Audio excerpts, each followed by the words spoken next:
Para mi república, doctor Andrés Pastrana, señor presidente. Hoy quiero dirigirme a este selecto auditorio para transmitirles un mensaje cargado de optimismo y al mismo tiempo de esperanza.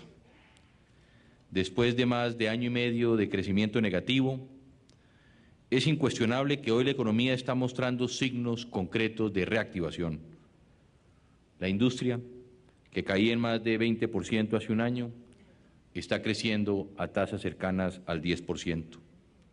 Sectores como los textiles, los equipos electrónicos, los químicos y las industrias básicas del hierro y el acero están liderando la recuperación con una dinámica que ni los más optimistas vaticinaban hace tan solo unos meses.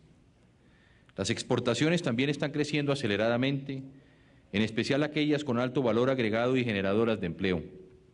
De hecho, las ventas colombianas de estos productos están aumentando por encima del 30%, en especial las que van hacia los Estados Unidos y a la comunidad andina.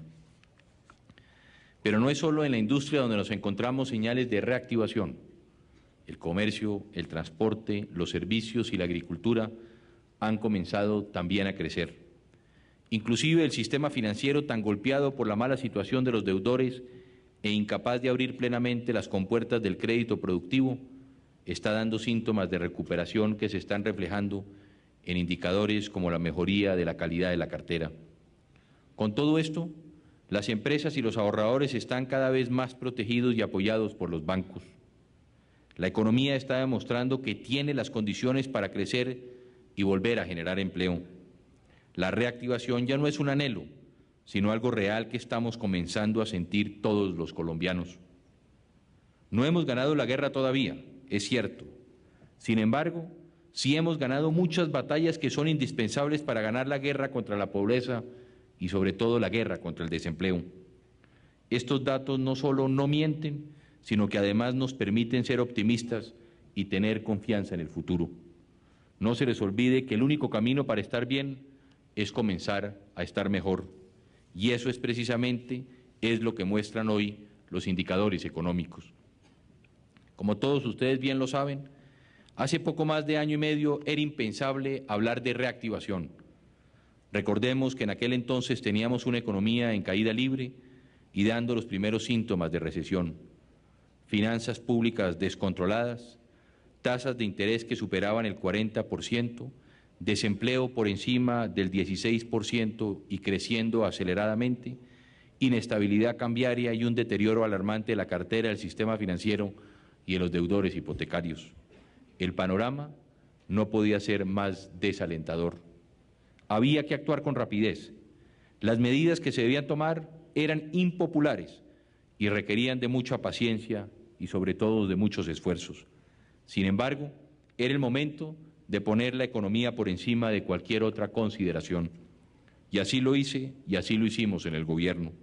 Sabíamos que solo mediante el ajuste fiscal podríamos llevar la economía nuevamente a la senda del crecimiento. Y sabía también que esta opción sería dolorosa, sobre todo después de lo mal acostumbrados que estábamos a resolver todos nuestros problemas a costa de mayor gasto público. Sin embargo, no había opción. Había llegado la hora de poner la casa en orden. Comencé entonces este proceso con mi equipo económico, centrándonos en el restablecimiento de la estabilidad macroeconómica y en la corrección de algunos precios claves de la economía que estaban limitando el crecimiento y la generación de empleo. Nos animaba el convencimiento de que las crecientes desequilibrios fiscales eran los responsables no solo de una revaluación nociva y de una progresiva pérdida de competitividad de las empresas colombianas, sino que además se habían convertido en la principal fuente de incertidumbre sobre las reglas del juego de la economía.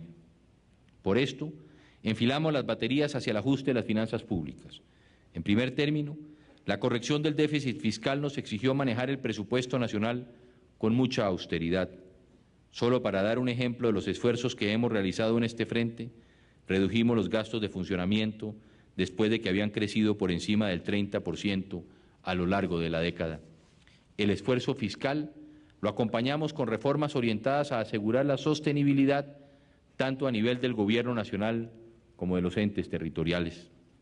En diciembre de 1998, por ejemplo, ampliamos la base del IVA y se mejoraron los instrumentos para el control de la evasión y el contrabando.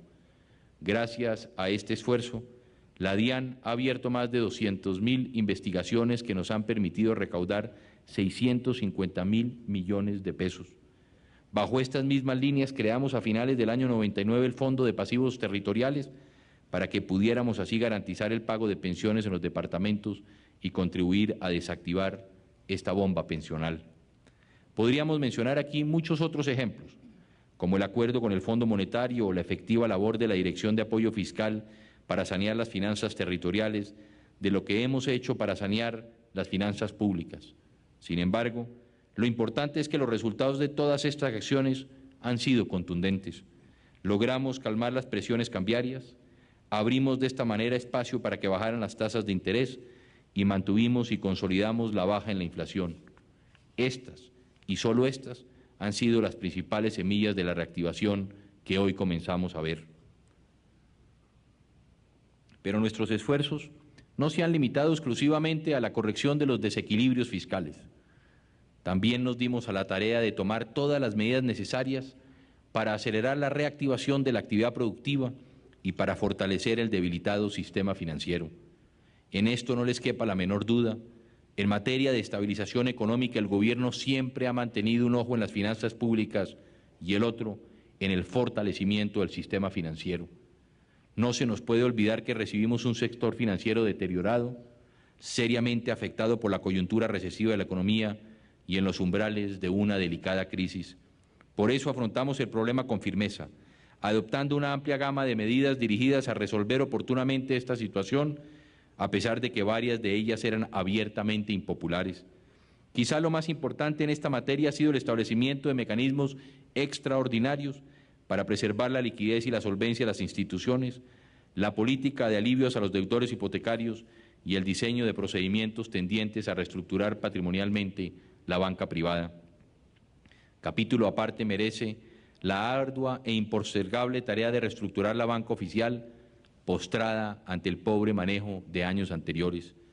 En efecto, después de un riguroso análisis sobre la problemática de la banca pública, se concluyó que la persistente ineficiencia, el riesgo moral que se evidenciaba de la actuación de los administradores y de sus clientes y los significativos recursos que involucraba hacían necesario adoptar medidas de fondo que sinceraran los costos acumulados del manejo de estas entidades durante los últimos años, previniendo el riesgo sistémico y un posible colapso del sistema de pagos de la economía. Esperamos concluir prontamente la labor de saneamiento de los bancos públicos para así pasar a la etapa de enajenación de la participación estatal en las mismas, con la única excepción del Banco Agrario, entidad que por estar orientada a canalizar el ahorro hacia los campesinos de Colombia debe permanecer en poder del Estado. En todo caso, vale la pena destacar que los costos de la crisis financiera han sido mucho menores que aquellos que se han presentado en otros países. De hecho, los 3 puntos del PIB que invertimos en evitarla no son nada comparados con los 20 puntos que puede llegar a costar una crisis, tal como lo demuestra la experiencia de países como México o España. Nuestros esfuerzos para sanear y fortalecer las condiciones del sector financiero también involucraron un trabajo conjunto con el Congreso para tramitar varias iniciativas legislativas de gran importancia. Los mayores logros de este trabajo fueron la aprobación de la Ley de Reforma Financiera, la Ley Marco de Vivienda y la Ley de Reactivación Económica, aprobadas en 1999. El sistema financiero debe continuar fortaleciéndose y la recuperación del sector real, sin lugar a dudas, será uno de los mayores impulsos para su recuperación definitiva. Además, estamos convencidos de que la aplicación de la reforma financiera producirá un sector financiero fuerte, capaz de responder a las coyunturas económicas, cualquiera que éstas sean, y con unas entidades de supervisión, control y apoyo que protejan los ahorros del público y que respondan adecuada y rápidamente a las posibles crisis. Hay 2 iniciativas de la política económica que creo que merecen ser destacadas, ya que han sido el mejor complemento a las medidas de estabilización. La primera de ellas es la Ley de Vivienda. Acogiendo los postulados y parámetros establecidos por la Corte Constitucional, implementamos un sistema de financiación de vivienda transparente, seguro y estable, que consulta la verdadera capacidad de pago de los deudores de vivienda sin que queden sujetos al comportamiento y fluctuaciones de las tasas de interés imperantes en los mercados. El desarrollo de esta ley permitirá que la construcción y las corporaciones de ahorro y vivienda vayan recuperándose de los duros golpes que han sufrido. La segunda de ellas es la Ley de Intervención Económica. Bajo los esquemas definidos en la ley, se está comenzando a realizar los acuerdos creativos que permitirán la supervivencia de muchas empresas, pero por sobre todo de muchos puestos de trabajo. El mejor juicio que pueda hacérsele a este mecanismo es a través de las cifras. Ellas no mienten. 4 departamentos ya se han acogido y 111 empresas tienen acuerdos de reestructuración en trámite, cuyos activos superan 2.3 billones de pesos y dan empleo a más de 20.000 colombianos. Hoy, precisamente me enteré que en Bucaramanga se firmó el primer acuerdo con una pyme dedicada a las manufacturas. Estamos ayudando a las empresas y a sus acreedores a salir adelante. ¿Qué nos muestran todas estas reflexiones? Que los esfuerzos por sanear las finanzas públicas, fortalecer el sistema financiero y ayudar a las empresas a reestructurar sus deudas sí pagan. O dicho de otra manera, que la política económica es efectiva cuando se concentra con tenacidad en lo fundamental. La siguiente pregunta, la que debe estar en la mente de todos ustedes es: ¿podemos esperar que se fortalezca esta incipiente recuperación? Desde luego que sí. Por un lado, la tasa de cambio va a mantenerse estable y a niveles competitivos, y las tasas de interés van a mantenerse bajo, permitiendo a que los hogares y las empresas recuperen su capacidad de gasto. Además, la economía de los Estados Unidos y de México seguirá andando bien y la de nuestros principales socios andinos seguramente mejorará. Pero esto no es lo más importante. Lo más importante es que la incertidumbre política se está despejando. La semana pasada se instalaron las mesas de trabajo en torno a las grandes reformas económicas que necesita el país. En ellas están todos los partidos y movimientos políticos, incluido desde luego el Parlamento, quienes han manifestado su intención de sacarlas adelante y de poner la economía por encima de cualquier otra consideración. Sé que el Congreso no va a ser inferior a este reto y que estas reformas despejarán por completo el panorama económico. La agenda incluye el importante proyecto de racionalización de los gastos territoriales que está a punto de ser aprobado en el Congreso y que debe generar importantes ahorros fiscales a partir del próximo año. Otro proyecto que está muy cercano a ser aprobado es el de juegos de suerte y azar, el cual va a darle nuevos y necesarios recursos al sector de la salud. Estamos trabajando en conjunto con el Congreso para acelerar los debates del fundamental proyecto de modernización tributaria que nos permitirán continuar con su trámite expedito durante la segunda legislatura. Este proyecto, que busca, entre otras cosas, reducir la tarifa del impuesto de renta inclusive a niveles del 28% para las empresas que generen nuevos empleos. De esta manera, lograremos no solo disminuir el margen impositivo, sino estimular la creación de nuevos puestos de trabajo. La iniciativa incluye asimismo importantes disposiciones para hacer más eficiente nuestro sistema tributario y proveer a la DIAN de más y de mejores instrumentos para controlar la evasión. Para el segundo semestre del año, tendremos una agenda legislativa caracterizada por su intensidad y la definición de proyectos de vital importancia para los colombianos y que estoy seguro avanzará en el marco del diálogo que no hemos iniciado. El primer proyecto es la reforma al régimen de pensiones, el cual debe proponer fórmulas para salvar las finanzas del Seguro Social, que hoy por hoy no pueden garantizar el pago de las pensiones a su cargo por un lapso mayor de 5 años. El segundo es el acto legislativo que debe centrarse en garantizar tanto la estabilidad como la eficiencia de los recursos que son transferidos a las entidades territoriales. Esta reforma es fundamental para cumplir con el doble propósito de preservar el papel fundamental de las transferencias en el proceso de descentralización, al tiempo que se garantiza la estabilidad de las finanzas públicas de la nación y de los municipios. Y finalmente, hemos considerado indispensable ser aún más estrictos con las finanzas territoriales. Por eso, estamos diseñando actualmente un proyecto de ley de responsabilidad fiscal, siguiendo los ejemplos recientes de países como la Argentina y el Brasil, orientado a establecer criterios de manejo sano de las finanzas públicas, con el cual podemos contribuir a la sostenibilidad de largo plazo de las cuentas fiscales. ¿Qué colombiano preocupado en la realidad por el país y su gente puede oponerse a estas reformas?